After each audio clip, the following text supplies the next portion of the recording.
अस्सलाम वालेकुम मिलियनेरो, मैं हूं चाय मिलियनेरो। मेरे साथ बैठे हुए हैं हबीबुल्लाह, ये 23 इयर्स ओल्ड हैं। इसी महीने में इन्होंने 6 करोड़ रुपए का टर्नओवर किया है ई कॉमर्स से, और वो अमेजोन पे इन्होंने कुछ नहीं बेचा। स्कूल ये फॉर्मली गए नहीं हैं, मदरसे सिस्टम से ये गुजरे हैं। इसी कमरे में जिसका आप अभी माहौल देख रहे हैं, बैठ के ये पैसे कमाते हैं। अब इनकी ज़ुबानी सुनते हैं कि 14 महीने पहले इन्होंने कैसे शुरू किया था। झूठी बूठी अस्सलाम वालेकुम, ठीक है, हैंड शेक करते हैं, ठीक है। ये हम इनसे वर्षा पहले मिल चुके हैं, राइट। अच्छा, आइडिया कैसे आया? आइडिया जब कोविड आया, that time I was in Malaysia, तो we were out of everything almost. तो एक मेरा बड़ा भाई वहाँ पे होते, तो उनकी एक फ्रेंड थी, उन्होंने मुझे बताया कि आप जो है ना फेसबुक पे और इंस्टाग्राम पे जो है ना प्रोडक्ट सेल करो, एक यूनिक प्रोडक्ट उठाओ और सेल करना स्टार्ट कर दो। अच्छा, तो यूनिक प्रोडक्ट मैंने भाई से पूछे कौन सी उठाएं, तो जहाँ पे हम रह रहे थे उस मार्केट की जो प्रोडक्ट्स थी तो वो उनके होलसेलर्स के पास में गया, उनसे मैंने उनकी इमेजेस ली हैं और फेसबुक पे जो है ना एड्स रन करना स्टार्ट कर दी हैं। फिर क्या हुआ है, प्रोडक्ट खरीदा नहीं, जस्ट इमेजेस ली, प्रोडक्ट लिस्ट कर दी, एड्स चलाएं।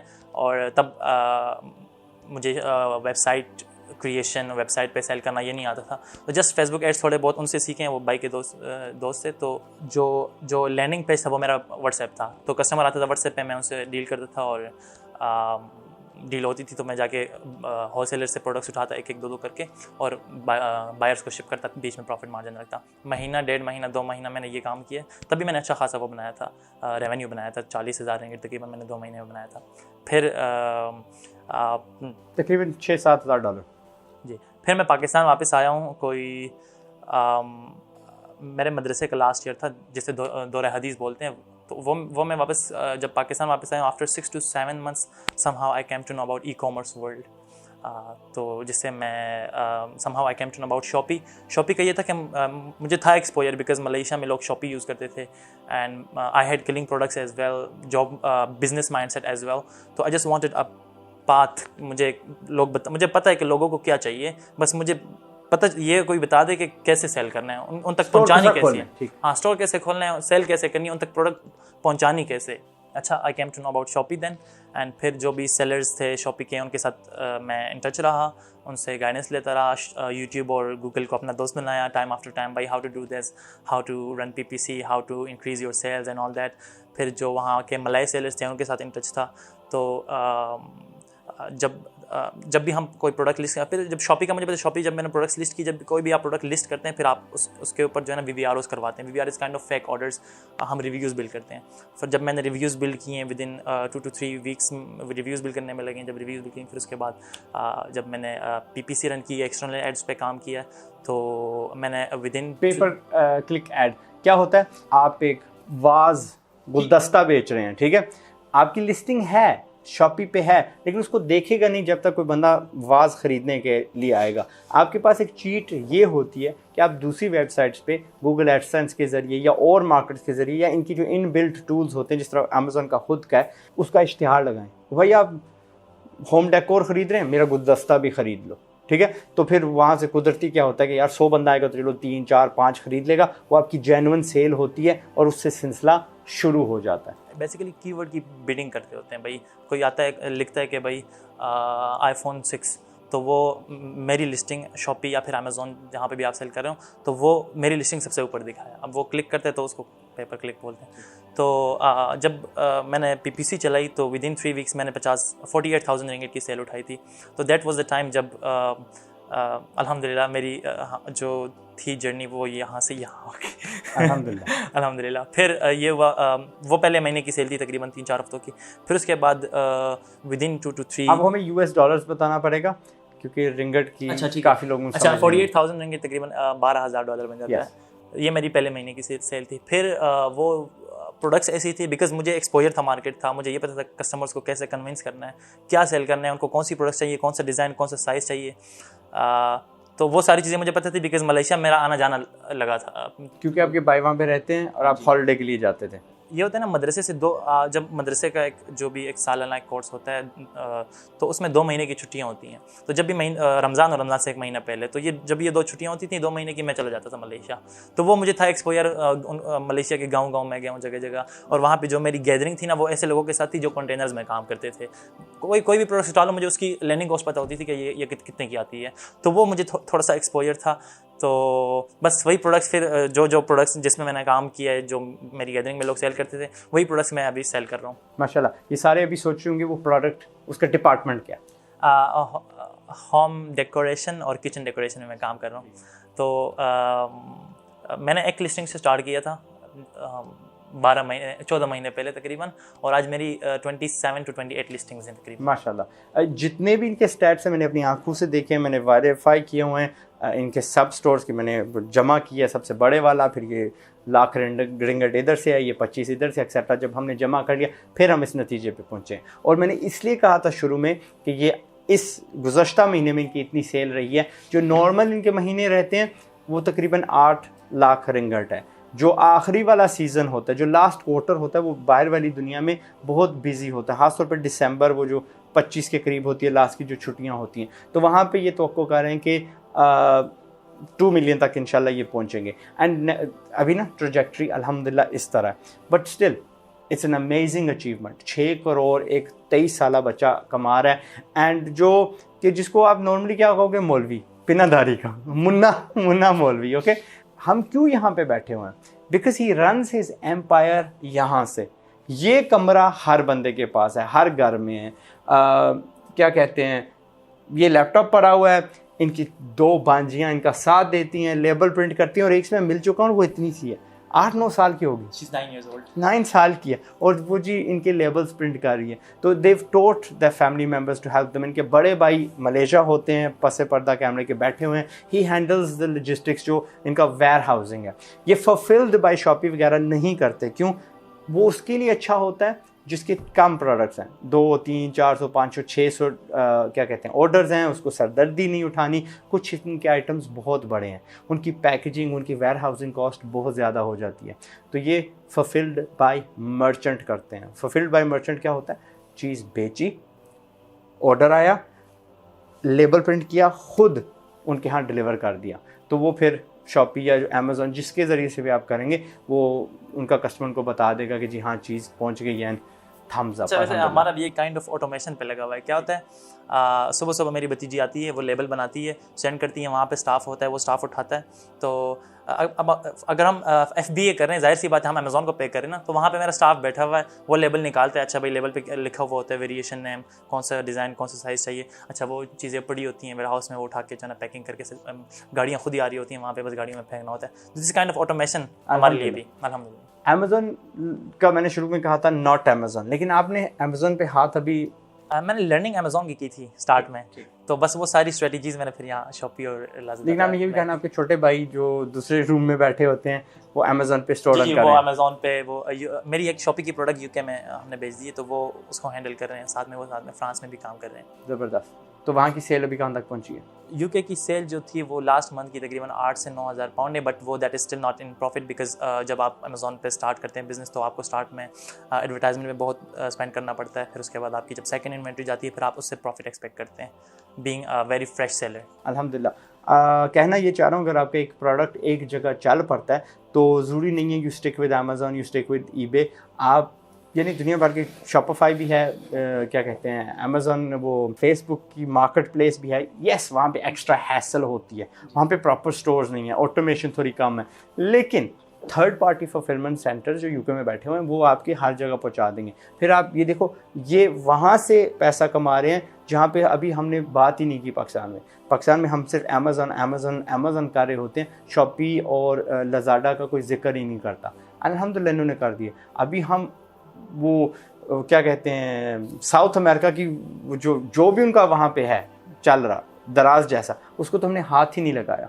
ठीक है, सो इंशाल्लाह आप लोगों ने इन पाकिस्तान क्या करना है, और इसको मैंने इसलिए मिसालन आपका हौसला बढ़ाने के लिए यहाँ पे बिठाया हुआ है कि one of the biggest things जो मेरा ख्वाब है, and I think Saqib Azhar and Sunny Ali are the leaders in this field, is कि दुनिया भर के जो लाइक सबसे बड़ा रीसेलर हो ना, अपना स्टोर ओनर हो ना, वो पाकिस्तानी हो। स्टोर ओनर पाकिस्तानी हो, बेशक वो प्रोडक्ट चाइना की क्यों ना हो। आपके 99% प्रोडक्ट चाइना से जाते हैं, सारी प्रोडक्ट्स चाइना से सारी जाती है, 100% चाइना से जाती है, ठीक है। मुझे शक था किसी ने शायद जिक्र किया था कुछ टेक्सटाइल्स का, बट इनके बाई टेक्सटाइल्स एक अलहदा बिजनेस में वहाँ पे करते थे, तो 100% चाइना से जाता है सानू की, ठीक है। चाइना वाला अगर $10 का प्रोडक्ट इनको दे रहा है, ये आगे से 24, 25, 20 का बेच रहे हैं, $5-6 उस स्टोर के हुए, उस लोकल क्या कहते हैं $5 उस कंट्री के कर लो जहाँ उनका खर्चा, $5 तो इनके पास आ रहा है ना। एंड आई डोंट थिंक वो फैक्ट्री वाला $5 का माल है, मैं नहीं समझ रहा कि उसका इतना ज़्यादा मार्जिन होगा। तो अल्टीमेट जो बेनिफिशरी है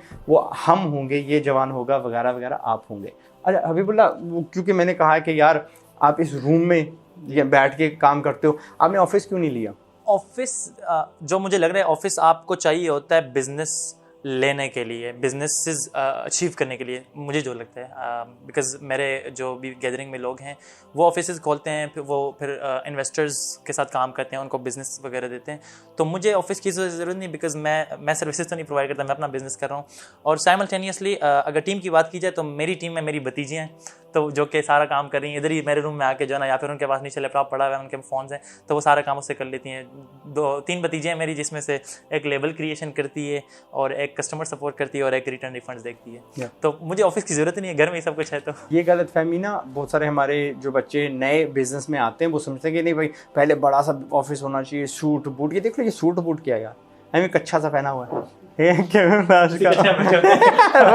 अपनी रूम में लगे हुए, एसी ऊपर है, एंड माँ बाप भी राजी। And when you getting married by the way? इंशाल्लाह वेरी सून। 23 साल की उम्र में शादी कर दो। अन्य कर भी सकते हैं क्योंकि कमाते हैं। अब मर्द की एक जो बड़ी रिक्वायरमेंट होती है कि वो अपनी फैमिली को सपोर्ट कर सके, एंड ही डज। हम पठाना में ना शादी जल्दी हो जाती है, 18-19 साल की उम्र में हो तो जाती है। मेरे दोनों भाइयों की 18-19 साल की उम्र में हो गई थी। अच्छा। बट वो उनका माइंडसेट है ना कि वो रिज़्क अल्लाह ताला देगा ना। आई वाज लाइक नहीं, जब तक मैं खुद नहीं कमाऊंगा, जब तक मैं स्टेबल नहीं हो जाता, तब तक मैंने शादी नहीं करनी। देता अल्लाह ही है, लेकिन वसीला आपको खुद बनना पड़ता है। ये नहीं कि आप बस बेड पे लेटे रहो और आपको जो ना अल्लाह ताला ने रिज़्क देना है। आपने जाहिर सी बात है वर्कआउट करने उसके लिए। अल्हम्दुलिल्लाह मेहनत करनी पड़ती है। अच्छा ये बताएं कि आपने इसमें पैसे कितने लगाए थे शुरू में, इन्वेस्टमेंट कितनी की? नहीं, स्टार्ट तो मैंने ज़ीरो से किया था। जैसे कोविड में मैंने स्टार्ट ज़ीरो से लिया था। प्रोडक्ट्स इमेजेस ली, लिस्ट की, ऑर्डर आया एंड ऑल दैट। फिर ऐसे ही जब शॉपी का आइडिया हुआ, शॉपी पे प्रोडक्ट लिस्ट की, भाई को मैंने बताया कि यार ये वाली प्रोडक्ट्स में, तब मैं पाकिस्तान में आ चुका था ना, मैंने भाई को बताया ये प्रोडक्ट्स हैं, ये मैं लिस्ट करने लगा हूँ, ये मिल जाएंगी? भाई कहते हैं हाँ मिल जाएंगी। मैंने कहा ठीक है। अच्छा भाई, मैंने प्रोडक्ट लिस्ट कर दी। फिर जब भी ऑर्डर आता था भाई से मैं कहता था भाई जाके होलसेलर से उठाता था एक पीस करके और वो सेंड करता, बीच में प्रॉफिट होता था थोड़ा बहुत। फिर उसके बाद ऐसे ही जो है ना, जैसे मैं बताया, एक महीने में मैंने 48,000 रिंगिट की सेल उठाई, जो कि डॉलर्स में तकरीबन $12,000 बन जाता है। फिर हमने बल्क में प्रोडक्ट्स उठाना स्टार्ट किए। तो अभी अल्हम्दुलिल्लाह मेरे जो है ना, अब इन्वेंट्री ऐसे होती है कि 4-5 कंटेनर्स मेरे समंदर में होते हैं, 4-5 की लोडिंग हो रही होती है। अब खुद खरीदने लग पड़े हैं? हाँ, खुद अल्हम्दुलिल्लाह कंटेनर्स आते हैं। मिडल मैन को भी उड़ा दिया? अब मिडल मैन को भी उड़ा दिया, अब अपना करना पड़ता है टू इंक्रीज मार्जिन। स्टार्ट अभी भी हम मिडल मैन के साथ काम करें, लेकिन अब 50% मिडल मैन के साथ हो रहा है, 50% जो है ना वहाँ से डायरेक्ट हो रहा है।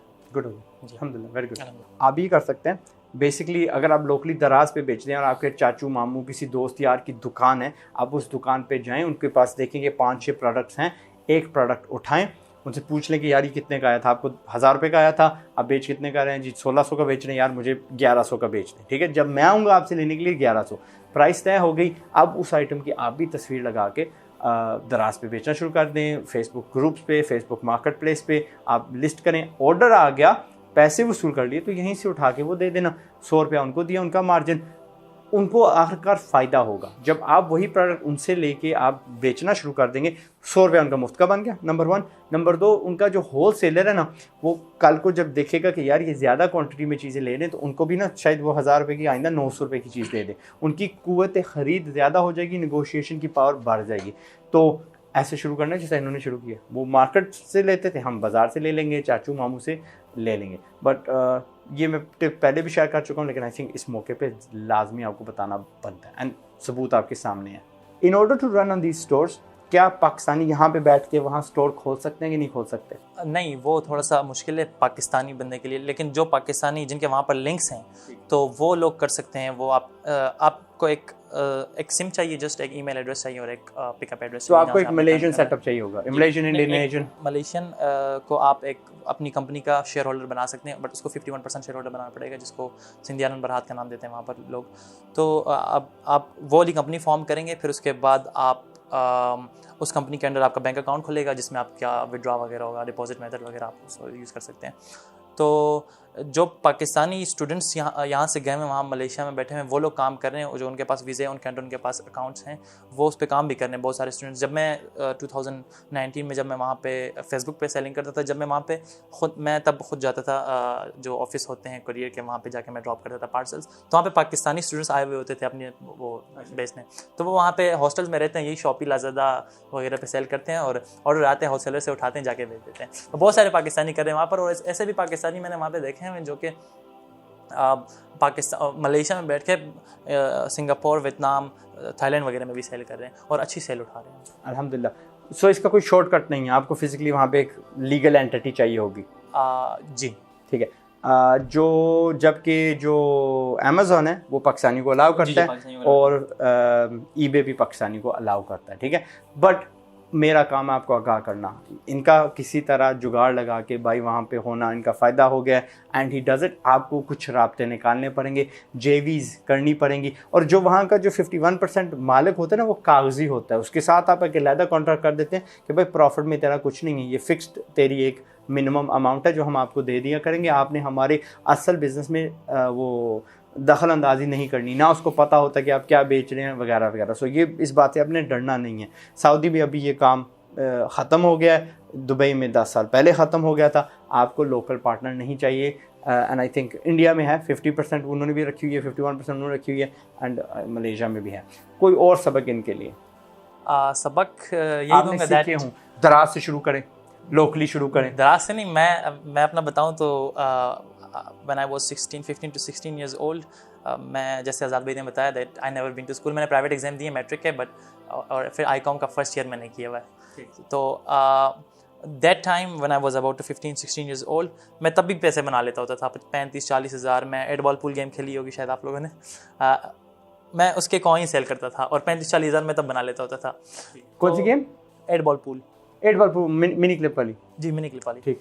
तो उसके 2 साल मैंने उसका काम किया, मैं उसके कॉइन्स सेल करता था, और मुझे यहाँ घर में भी आते थे मेरे कॉइन्स लेने, बिकॉज कुछ लोग होते हैं वो आपको जो है ना आप अपने फेसबुक के क्रेडेंशियल्स नहीं देते, वो आके खुद अकाउंट खोलते थे, हम कॉइन्स ट्रांसफ़र करते थे और तो वो हमें पे कर देते थे। ये सीन होता था तब। अच्छा, सबक मैं ये दूंगा दैट कि यार आप जो है ना स्किल्स को कंपलसरी रखें, अपनी जो डिग्री है उसको सेकेंडरी रखें। आप जैसे हमारे मेंटर हैं सनी अली, वो भी ये कहते हैं आप जो है ना स्किल्स को फर्स्ट रखें, और वो डिग्री को लूली लर्निंग डिग्री बोलते हैं, आप वो वाली डिग्री करें। सनी भाई डिग्री को इसलिए थोड़ी इंपॉर्टेंस देते हैं कि उनके मुताबिक आप किसी कंट्री में जा सकते हैं कि जी भाई मैं स्टडी करने जा रहा हूँ, ठीक है, आपको स्टूडेंट वीज़ा मिल जाता है। बहुत सारे लोगों को मैं जानता हूँ वो स्टूडेंट के बलबोते पे वहाँ जाते हैं और फिर वहाँ पे कारोबार शुरू कर देते हैं। That's the only reason. आज रात को मेरे वो वाले कज़न जिनको मैंने 2-3 बार उनका जिक्र किया हुआ है, उनकी डिग्री मैंने ख़ुद छुड़वाई थी अल्हम्दुलिल्लाह, और उनको मैंने गेमिंग वाली दुनिया में पुश किया था। आज वो अपने अम्मी अब्बू फुप्पो वाइफ बेटे को तुर्की लेके जा रहे हैं सैर करने के लिए। अच्छा। आज की फ़्लाइट पे, ठीक है, and he is 26-27 years old। उनका 5 साल का वो इंडेफिनिट तो नहीं, वो जो आने जाने वाला अनलिमिटेड वीज़ा ना, वो लगा हुआ है उनके पासपोर्ट में। और व्हेन ही कम्स बैक 15-16 दिन के बाद वो अपनी दोनों सिस्टर्स को और हमारी दूसरी फुप्पो को और ख़ुद यूके जा रहे हैं, अगेन सिर्फ घूमने के लिए। अच्छा, मैं इसमें ऐड ऑन करता हूँ कुछ, सॉरी। वो छोटे भाई की बात की ना आपने, तो when I started all this, तो वो मैं जब लर्निंग करता था, बिज़नेस करता था, तो वो कहता था बिज़नेस करना है ना जाके रेडी लगा ले, और he was studying in IST aerospace engineering कर रहा था वो। ही वाज लाइक रट्टा टाइप फुल। तो वो उसको मैंने हमेशा से कहा है कि यार आप बिज़नेस करो, छोड़ दो अपनी पढ़ाई, ये सारी चीज़ें, तो उसने मेरी कभी नहीं सुनी। फिर जब उसको मेरे रिजल्ट्स आना स्टार्ट हो गए, उसने देखा भाई जब वो नई गाड़ी बाहर देखी है, वो अच्छा नई गाड़ी आ रही, सारी चीज़ें आ रही हैं, देन उसने अपनी वो यूनिवर्सिटी फ्रीज की और अभी he is doing business on Amazon. अल्हम्दुलिल्लाह। तो यूनिवर्सिटी उसने क्विट कर दी। ये असल लर्निंग होती है, वहाँ पे सिर्फ रटा होता है। खैर मिलियनेरो यहाँ पे इसको फिनिश करते हैं, इंटरव्यू को लंबा हो रहा है। दिस इज़ हबीबुल्लाह, इनसे जलना नहीं है, इनको थैंक यू बोलना कि इन्होंने अपनी कहानी आपके साथ शेयर की। बहुत सारे हमारे बब्बर शेयर हैं यहाँ पे मिलियनर्स जो नहीं कर सकते अनफॉर्चुनेटली, उनके हालात ऐसे हैं, डर लगता है to share this big big results, लेकिन ही डिड। बड़े हौसले वाले हैं, बड़े दिल वाले हैं। अल्लाह इनको 100,000 टाइम्स यही सक्सेस के मल्टीपल्स दे। आमीन, सब आमीन बोलें। और अल्लाह आपको भी इतनी सक्सेस दे जितनी इनको दी है। बट शर्त ये, you only win if you begin, ठीक है। अब वो रेस तब भी जीत सकते हैं अगर उसमें आप हिस्सा लेंगे। घर बैठे रो पछता के यू डू नथिंग, आपको कुछ नहीं अचीव होगा। अच्छा sir, in the end I would like to thank you because आप भी मेरे लिए एक मोटिवेशन थे। काफ़ी टाइम से मैं आपको सुन रहा हूँ। अच्छा हाँ, मैं आपको बता देता हूँ। जब आपने वो एक इंटरव्यू किया था हाफिज़ अहमद साहब का, और वो शायद उसका कंटेंट था कोई 20 लाख का कुछ इस तरह का था। एंड दैट टाइम जब मैं वो वीडियो देख रहा था ना, आई वाज लाइक मैंने एक दिन आना है और मैंने 20 लाख के साथ नहीं आना। माशाल्लाह माशाल्लाह माशाल्लाह। तो sir thank you for that and thank you Sunny Ali for everything. And back side में मेरे भाई बैठे हुए हैं, थैंक्स टू हिम, उन्होंने जो है ना काफ़ी सारी चीज़ें मैनेज की वहाँ पर। तो अल्हम्दुलिल्लाह। मैं यहाँ पे एक छोटी सी बरक मारूंगा, खुद ही को कार बुलंद इतना कि मैं भी तेरा इंटरव्यू करूं। ठीक है ना। और कभी कभार अपना बैंड बजाना पड़ता है खुद। ओके, पाकिस्तान जिंदाबाद। मिलियनेरो अपना ख्याल रखिएगा एंड अस्सलाम वालेकुम।